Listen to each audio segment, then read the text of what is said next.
Warren County officials say 4 properties were intentionally set on fire this morning as they responded to Rich Pond Road between Matlock Road and Meng Road in southern Warren County for a barn fire, which you can see on the map here. Officials then noticed an outbuilding on fire on that same property. Moments later, they saw another barn down the road smoldering, as well as a new home under construction someone had tried to set on fire. A major arson investigation is now underway. There were two barns that were, we believe, that were set on fire last week. And so with the proximity of those 2 barns and these other 4 additional properties, we don't know that we can correlate them, but we're definitely looking at the potential of that.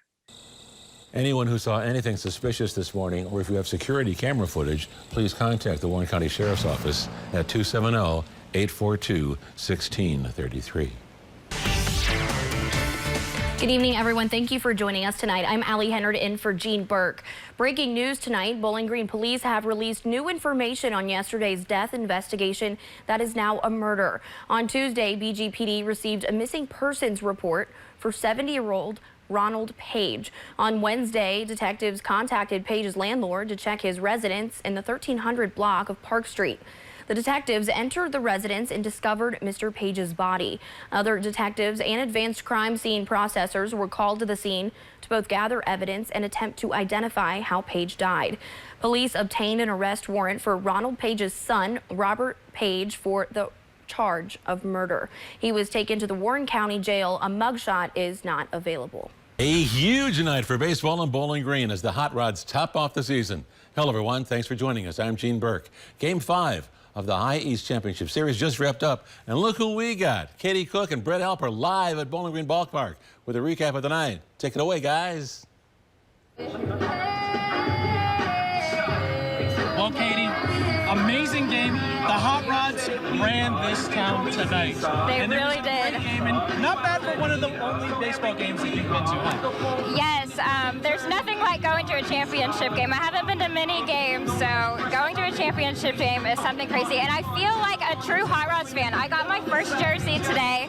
I got to high-five Roscoe and even pet Turbo, the bat retrieving dog. I didn't get the chance to do that. I was out here filming the game, but the atmosphere was amazing. And I think one thing that boosted the Hot Rods was the fans. The last out, every single person in this building, in the ballpark, was standing. Yes, it was definitely a sight to see. And my favorite part of the whole thing was getting to meet a lot of these fans. It's amazing how invested they are in supporting the Hot Rods. So let's take a look at some of those fans who really got to enjoy the final game of the season here at the ballpark. Lady of the United States here in Bowling Green for the afternoon to see the tornado damage firsthand. Good evening, everyone, and thank you for joining us. I'm Gene Burke. WBKO News had 2 crews on the ground, Kelly Dean and Allie Hennard. Both traveled with the First Lady today. Let's start with Kelly with a look at Dr. Jill Biden's visit. So much, Shane. Power is up for grabs on Capitol Hill. Republicans hope to hold their ground in the Senate. The Senate Majority Leader is currently Kentucky's Mitch McConnell, who was just reelected tonight. Meanwhile, Democrats are trying to grow their majority in the House. Our Washington News Bureau reporter Ted Fiorliso joins us live. Now, Ted, what are the Senate and House looking like right now? Well, Lauren, it is getting interesting in the Senate. Of course, the Democrats need a net gain of 4 seats to win back control of the Senate. And at this hour, we have 2 flips, but it's a wash. Good evening, everyone, and thank you for joining us. I'm Gene Burke. The German American Bank on Campbell Lane was robbed at 3:40 this afternoon. Bowling Green police responded, and so did our Katie Cook, who joins us live now from outside the bank with new details. Katie? Yeah, Gene, the perimeter of German American Bank is still closed off by the Bowling Green Police Department. Now, we just learned that that suspect, described as 5'8" tall and average build, wearing a tan hat and gray long sleeve shirt, walked into the bank, demanded money, and when he left a small suspicious package and nodded to the fact that there could be an explosive inside. So that explains why there is an ambulance on scene right now. Earlier, there were a couple fire trucks. Police tell me this is just out of an abundance of caution. And of course, German American Bank was also evacuated earlier. We're waiting for the FBI's bomb detection and explosives team to come in and check everything out. So that's where we are right now. Now, nobody was injured or anything like that in this robbery. Police are still just looking for that suspect described earlier. They're going around to different businesses looking for witnesses and any surveillance video they can possibly find from these places. Of course, if you have any information, you are asked to contact the Bowling Green Police Department. Gene?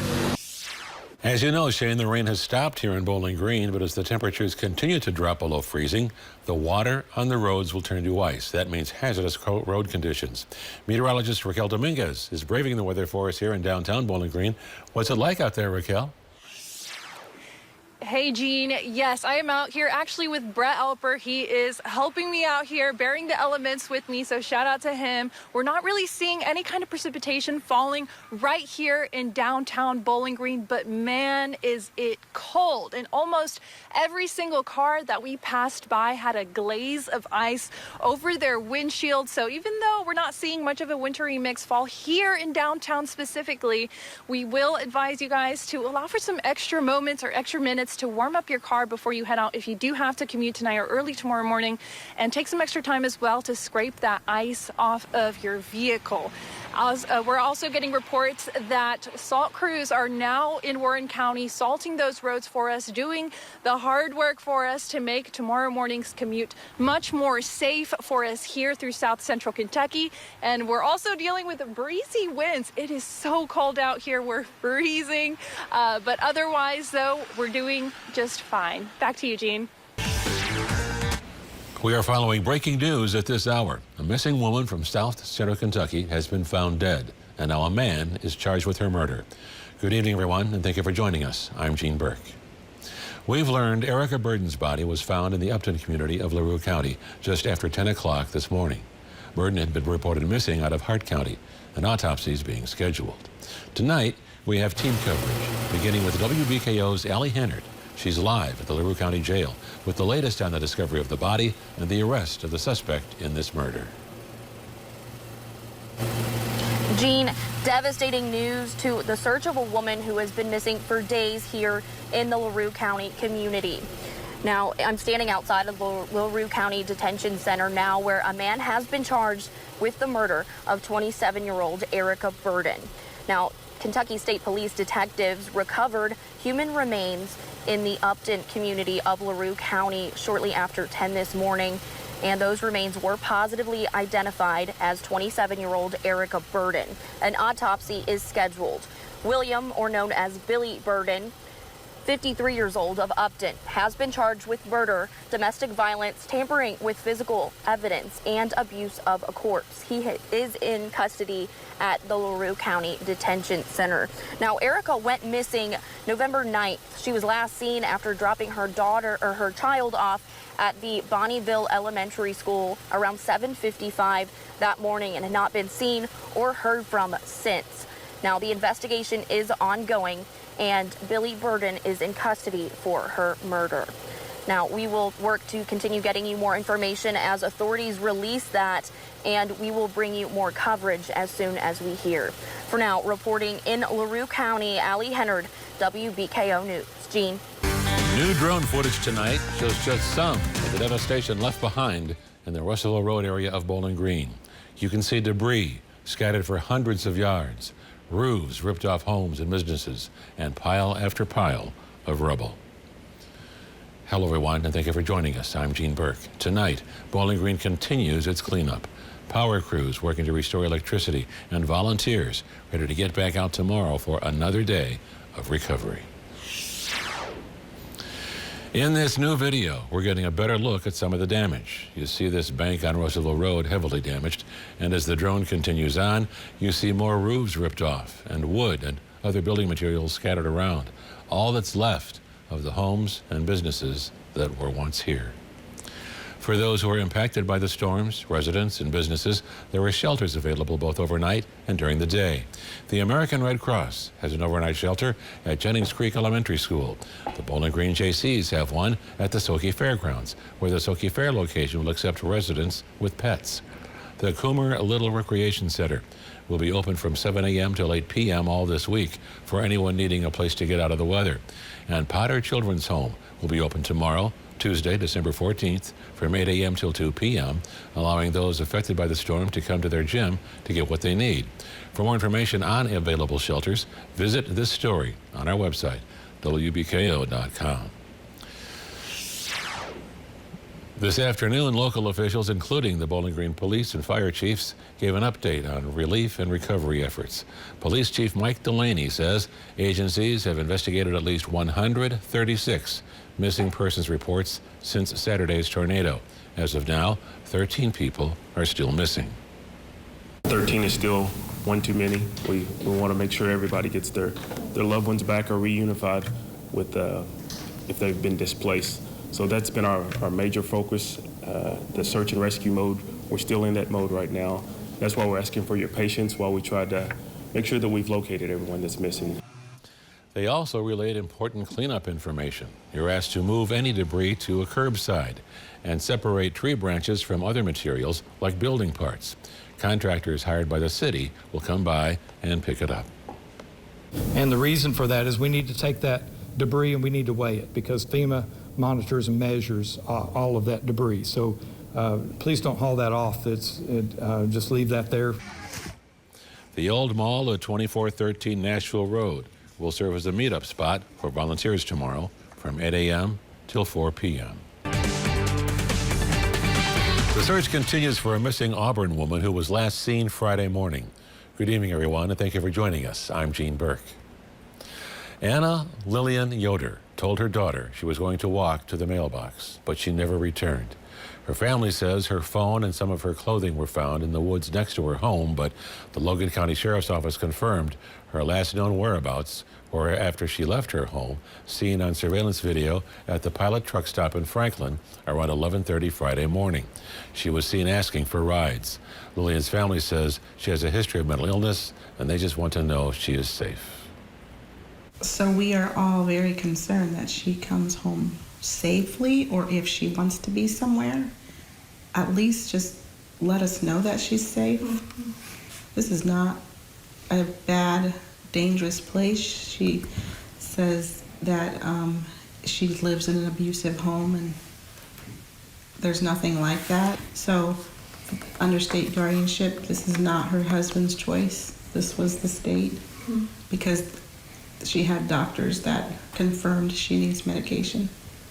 Lillian's family says she does not live in an abusive home and was not being held against her will, as some people on social media have expressed.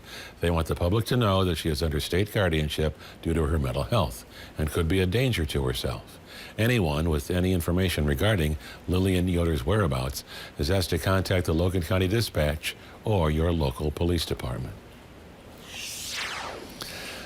New tonight, Warren County Sheriff's deputies arrest a man for fleeing or evading police. On Sunday, authorities took Joel Robinson into custody. Robinson has numerous warrants for fleeing or evading police, wanton endangerment, and failure to wear a seatbelt following an incident that happened last week. A federal grand jury returned 2 indictments charging 2 men and 1 woman with distributing fentanyl and other substances in the Henderson area. Court documents say Destiny Vargason and Seth Stout are alleged to have conspired to distribute fentanyl and alprazolam between July and October of 2021. They are charged with conspiracy to possess with intent to distribute a controlled substance resulting in death. Corey Avon, Lamont Outlaw, is alleged to have distributed fentanyl on or about December 6, 2021. He is charged with distribution of fentanyl resulting in serious bodily injury. If convicted as charged, the defendants each face a mandatory minimum sentence of 20 years and a maximum of life in prison. An attempted political assassination or a random act of violence. Louisville mayoral race contender Craig Greenberg says a gunman opened fire in his campaign headquarters today.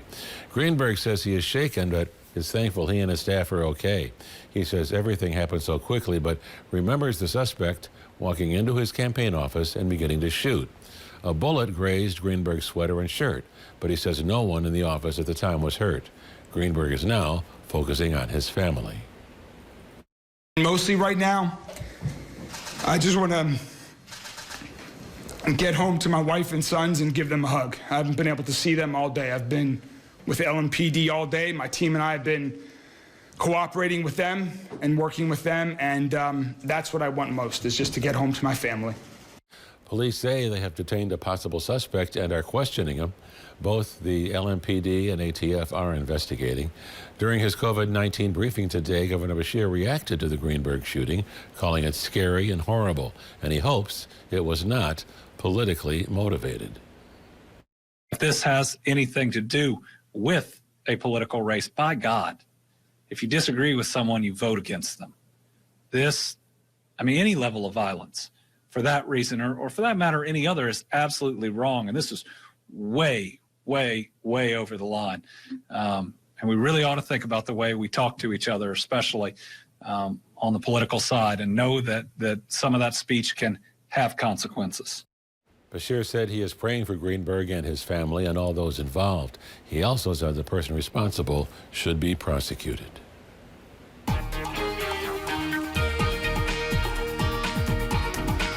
Our Valentine's Monday coming to a conclusion now with clear skies, cold temperatures, but quiet conditions. On Doppler Max, nothing doing as far as any rain or snow is concerned. Mesonet temperatures, many of them down into the 20s. A cold 22 now for Litchfield, make that 21 as the Mesonet readings come in every 5 minutes. 29 now for Bowling Green. Hanging on to lower 30s to the west for Hopkinsville, 33, 32 over in Madisonville. Here's AAA Systems live weather cam looking down at Scottsville Road. And quiet conditions will be the story through the overnight. Clear skies, very little wind, so not much of a wind chill factor, but I think there's going to be a fair amount of frost on the windshield to scrape off if you're parked outside overnight into tomorrow morning. The temperature about 27 degrees at 6 a.m. will rise to 54 by midday tomorrow. As the south wind takes hold, it's going to be a lot warmer in the days ahead, but turning more active later in the week. Got a storm system we're tracking that is slated to arrive on Thursday. We'll talk about what that might bring to the area coming up in the forecast. Gene? Thank you, Shane. The rest of the week is looking busy for lawmakers in Frankfurt. The House Education Committee will look at 3 bills starting tomorrow. One prohibits local schools from enacting mask requirements. Another would ban transgender athletes from taking part in girls' sports in Kentucky. And the third bill would provide $23 million to Kentucky State University following their financial troubles. The former school president resigned last year as the financial issues became widely publicized. Another big drop in COVID cases over the past week, the governor indicating changes could be on the way if the trend continues. Today, there were just over 1,900 new cases reported, along with 32 new deaths. The positivity rate is down to 17.93%. Beshear says he expects most counties will be out of the red and into the orange and yellow levels by mid-March. You know, today was National Honor Day. Donate Life Kentucky celebrated by highlighting the need for blood donations for transplant recipients and holding a blood drive for the Kentucky Blood Center. More than half of all blood donations come from community organized blood drives. Donate Life Kentucky says it's more important now than ever before to donate in any way you can. We like to save lives no matter which way. So it's the same it's saving lives, just using different means. This was National Donor Day, not National Honor Day. Though today's Valentine's Day drive is over, you can still schedule an appointment to donate anytime. You can do that on the Kentucky Blood Center's website. Next on WBKO News at 10, the latest in the Russia and Ukraine crisis. Could we see an invasion this week? And later, when there are questions out of product safety, who controls when the warning is issued? We'll see what our National Investigative Team uncovered. This is WBKO News at 10.